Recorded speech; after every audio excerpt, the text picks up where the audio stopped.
Good morning, Cindy here, and it is Labor Day, September the 4th, and we are still in the triple digits, and we're just going to have to, keep on slugging along. It's really hard to keep watering things in this terrific heat, but you can't give up if you want to have a nice garden, and if we can afford it.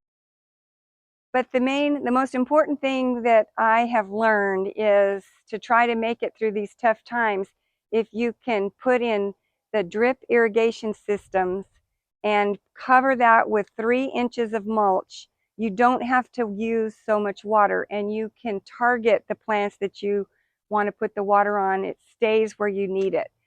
So my goal is to pull out plants that take too much water and put in plants that don't require as much water. As we walk around today, we're going to look at things. These are all perennials. There's a couple of things that are annuals, but most of them are perennials. They come back every year, and I water them twice a week. Everything gets watered twice a week.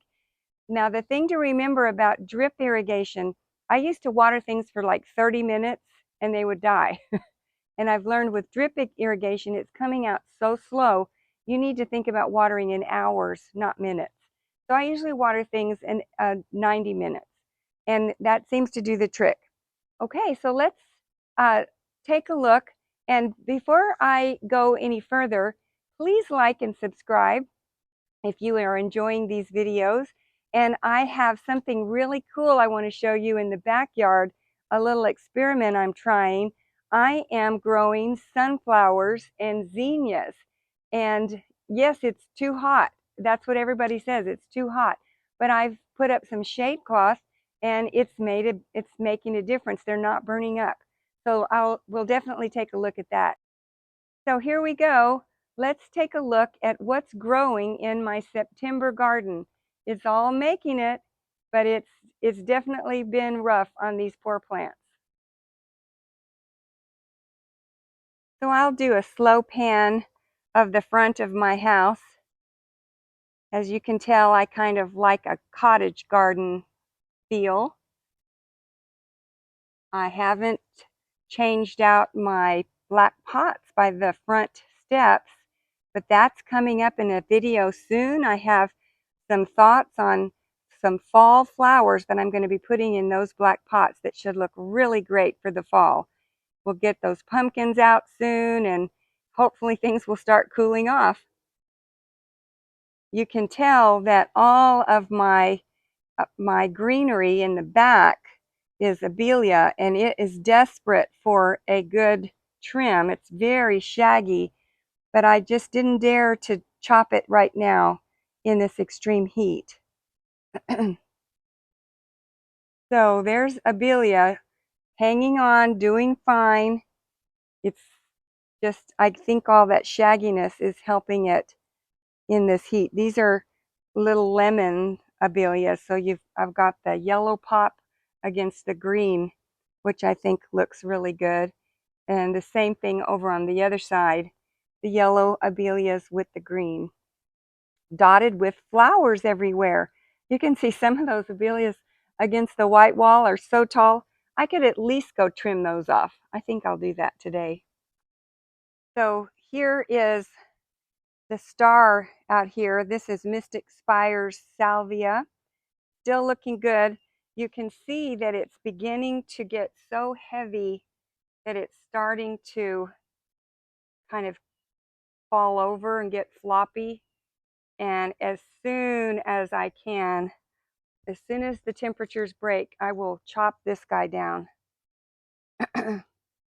We have daisies that are just waiting patiently, and the ajuga ground cover is getting very nipped along the edges.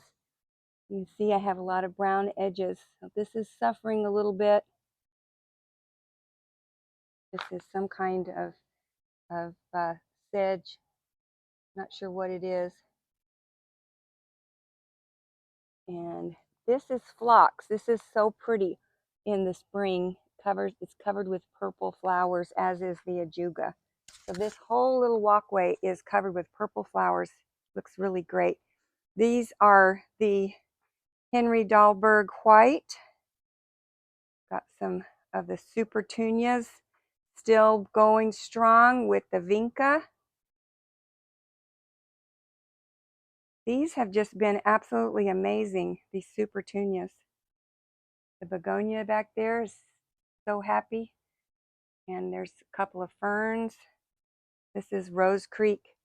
They call this Rose Creek because it makes these flowers that look like roses.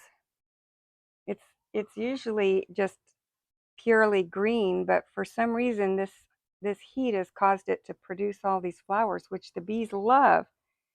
There's Henry Dahlberg Purple, looking great. Now the Shasta daisies on this side are struggling. I'm losing them. And you might remember me talking about that I had nematodes. I may have a nematode problem. I mean, I need to probably treat over here because things are dying for some reason. Probably nematodes. And if you come around here, this Henry Dahlberg has come underneath, it's definitely, I planted it over there, and here it is over here.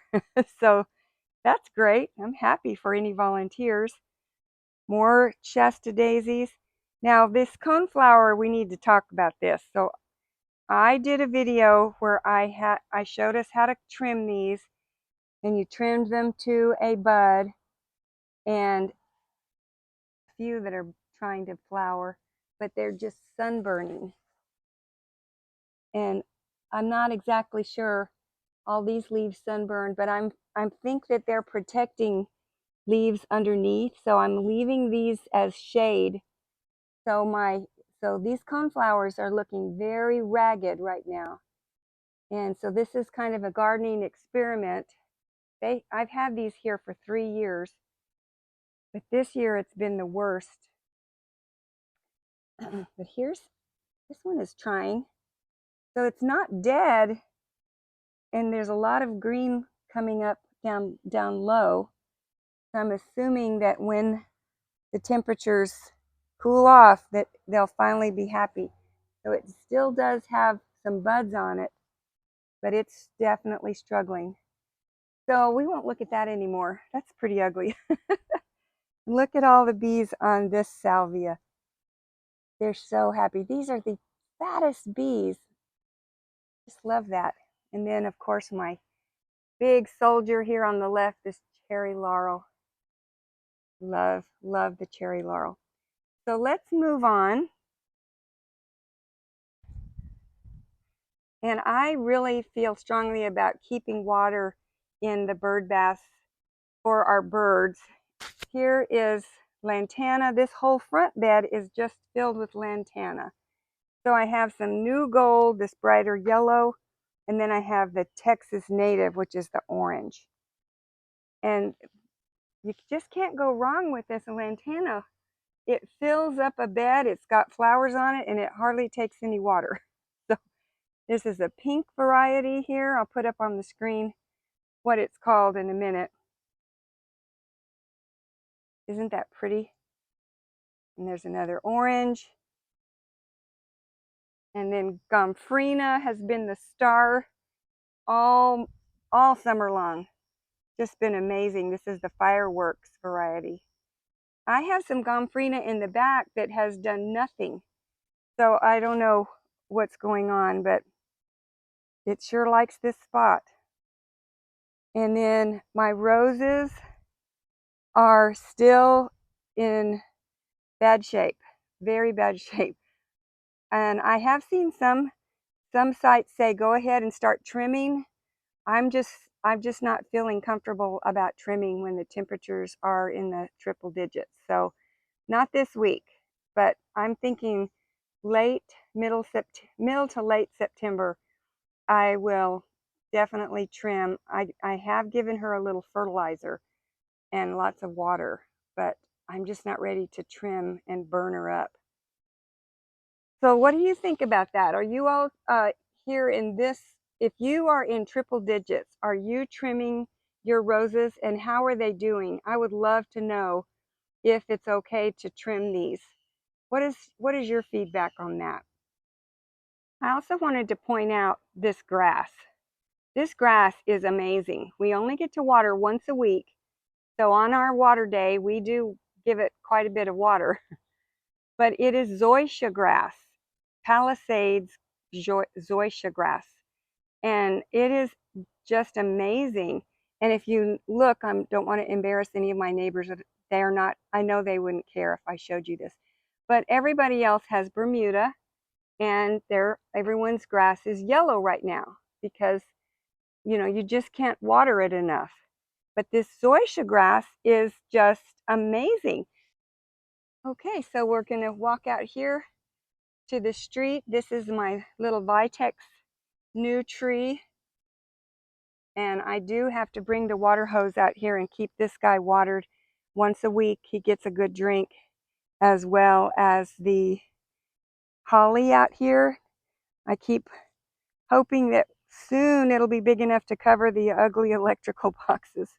This is the Nellie Stevens holly. And I do drag the hose out here once a week. That's a strong Yopon native. It's the best shrub. You just can't kill it. It survives all the insects and heat that come around here in Texas. It's just very slow growing. Here's a baby that grew next to it, so I just pruned it, and he's going to live there. We have yucca. We have trailing lantana, purple trailing lantana. My bougainvillea are looking fabulous. I upped the fertilizer on them to once a week, and they love it. Another yucca, another lantana, another bougainvillea, and oh, good old Texas sage. Such a tough plant. Everything out here just survives with hardly any water, except for these trailing lantanas. I do have to water them because they're young. And this bougainvillea, I definitely water those constantly, but they're so pretty. And then this beautiful yucca rostrata out here. Some grasses over there. Okay, so let's go to the backyard and take a quick look. So walking up to my backyard, I wanted to show you two things. These are some young cherry laurels that we have planted. They're going on 3 years old now. They're 5 feet tall. They're going to be growing together soon and give us some really good privacy, which we love, from the street. There's my dog. She's sweet. And then here is this is a vine right here, star jasmine. And if I would take a minute and help it go up this fence, it would. But right now I also have some plastic ivy hiding my trash cans. But the purpose of this is for it to hide the trash cans. So I personally will not be planting any more star jasmine. This one is an old one, and it's been making it. But any new star jasmine that you plant, they don't seem to make it through these Arctic blasts that we have. So I'm not going to plant any more Carolina jasmine or star jasmine. Unless it's really old and you keep watering it well, they're just not making it. And I wanted to show you this fun ground cover. This is frog fruit. Look at this fun thing here. Now, it is very invasive, but it doesn't take much water, and this is a great place to put an invasive plant that you need some ground cover. So it's going to, kind of insulate. I have some of the mulch here, but it'll also be more of type of a mulch and keep things cool. It's growing along. I did have it over here and something happened to it, but I think My husband thought it was a weed before I could catch him. But it is a weed in some places, and I'll show you where I have it that I wish I didn't. But in an area that's completely surrounded by rock, this is a great ground cover. And they sell this in nurseries, and I see it in people's grass, and they hate it. So don't let this get around your grass or in some of your flower beds, because it does take over. Okay, so now we're in my backyard, and I am gonna quickly just show you what's going on. This is Thryallis, this yellow bush, and this is Mexican sage bush, and there's another Thryallis on the other side, and it's covered with bees. They are so loving this. Look at the bees. Yeah. Let's just take a moment and look at the bees.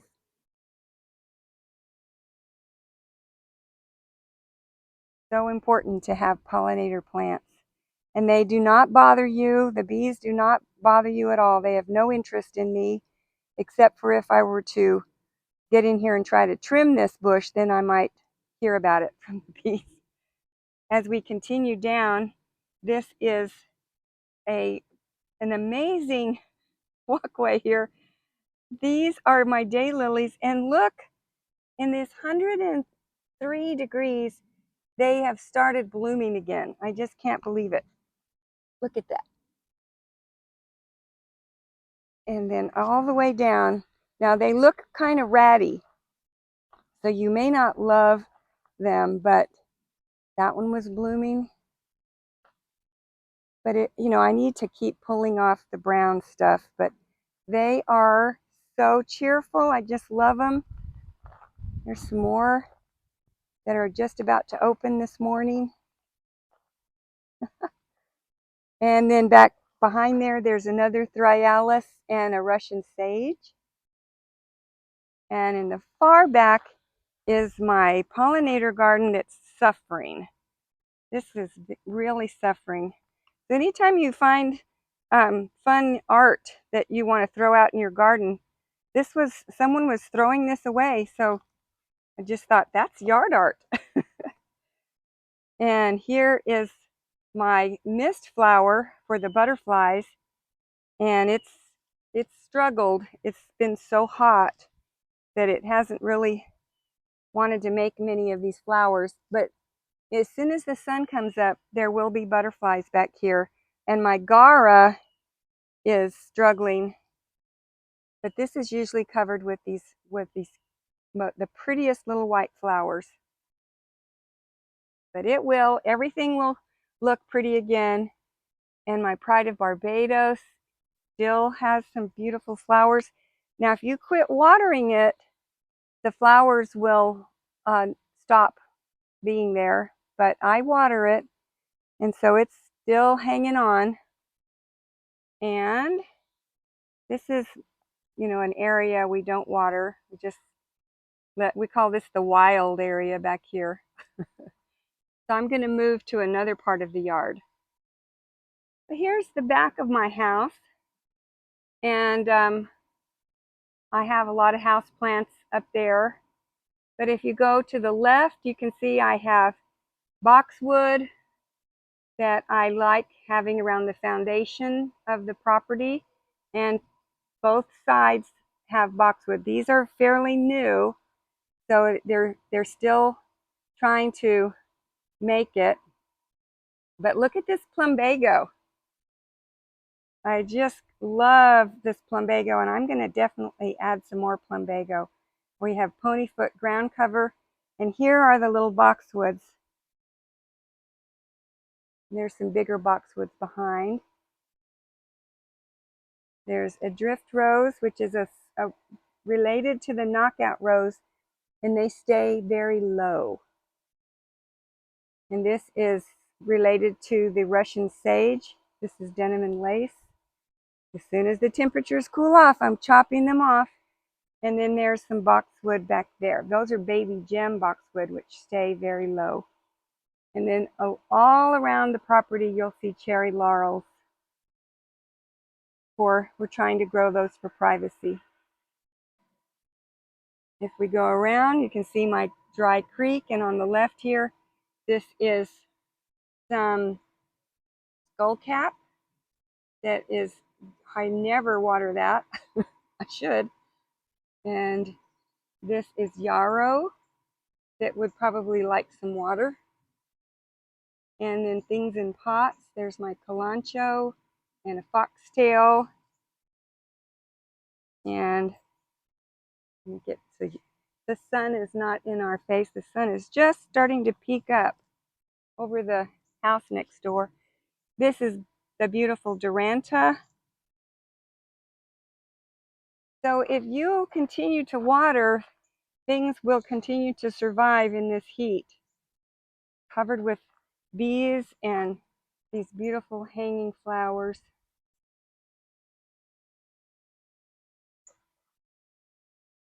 There's two Durantas together here. And there's some plumeria. And this is some very sad fern. There was a tree here that gave it some shade, and now there's no tree and it hates this location. So we're going to have to move him when the temperatures allow.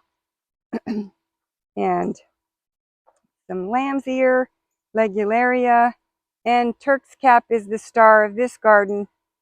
Turk's cap is such a great plant. It hardly uses any water, and sadly it does die back all the way to the ground, but it comes up quick. And then my poor little pittosporums are hiding. They're all hiding because it's just too hot. They can't handle this kind of sun. And then at the very back of the yard, I have my beautiful raised bed.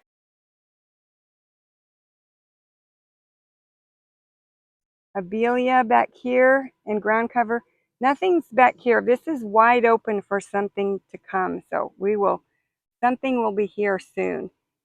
More appropriate for a sunny location. I have bird baths here. And something is coming here in this beautiful raised bed coming soon. All I have left right now is a basil plant on the right and a potato vine on the left. So, and then along the back is the red tip photinia that is going to be a screen. And I wanted to show you my beautyberry.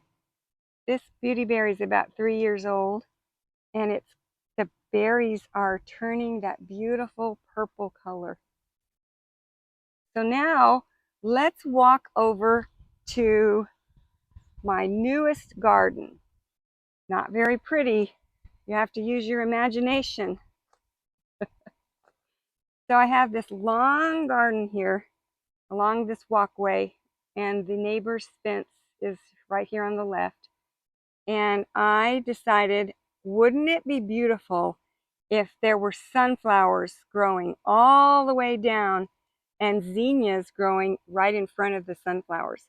And so I got out my trowel and I tilled and tilled and tilled, and I added compost and some fertilizer, and I planted sunflower seeds.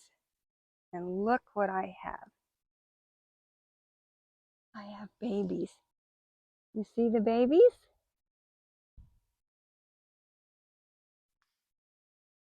Right here.